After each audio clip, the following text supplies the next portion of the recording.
At the same time, Azimio La Umoja One Kenya Alliance now wants the IEBC to investigate how Kenya Kwanza's principal, Moses Wetangula, and the Greek ballot printing company Lycos Inform are related. The demands from Azimio comes as Moses Wetangula denied any involvement with the company amidst claims that he influenced the award of the tender for the supply and delivery of ballot papers, register of voters, and the statutory election declaration forms to Lycos Inform in a move meant to influence the general election outcome. Brenda Wanga has more. With just 33 days to the election day, the IEBC finds itself in the middle of yet another round of accusations and counter-accusations pitting the leading political formations. And it has to do with the printing and supply of election stationery. Moses Wetangula of Kenya Kwanza having to ward off allegations that he influenced the award of the tender to print ballot papers alongside other election materials like the voter register and election resource declaration forms to Greek company Lycos Inform. I have no interest whatsoever in any paper business, list ballot printing for any elections. I do not trade in paper. I do not trade in printing. I am a full-time politician and lawyer, sometimes straying into farming. Despite his protests, the Azimio La Umoja One Kenya coalition now wants the IEBC, the DCI and the EACC to probe Wetangula's involvement in the award of the tender to Lycos Inform, who will print the ballot papers, the voters register, the statutory election resource declaration forms and the resource declaration forms.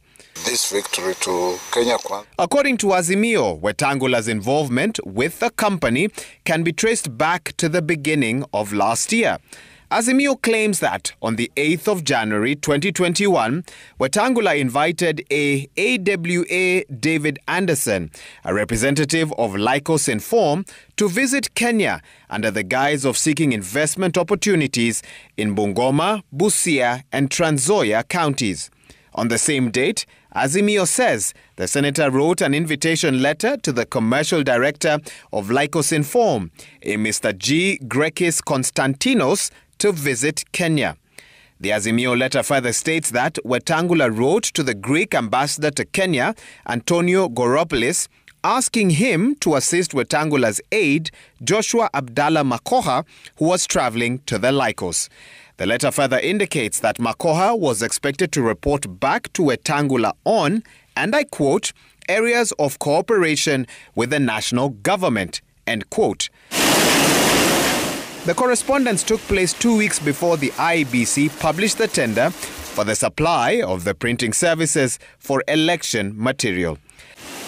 Lycos Inform was awarded the tender to print ballot papers, the printed register of voters, statutory elections declaration forms, and elections resource declaration forms. Wetangula says this chronology and the players mentioned are a work of fiction by their political competitors. I have got no personal assistant by the name Joshua. I do not have anybody that I know who deals in printing business. The names of the foreigners they are indicating are not known to me. The conclusion I can make is that this could be crude forgeries. Wetangula further distances himself from the tender allegations, stating that he did not interfere with the working of the IEBC. They preserve under the Constitution of superintending over our electoral process in this country is IEBC. IEBC is protected by the Constitution. It's independent. It does not work under the direction or influence of any individual, least me. Azimio now wants the IEBC to not only pronounce itself on the contents of its letter, but to also publicly state what it has done to ensure that the election materials are safeguarded before, during, and after the elections.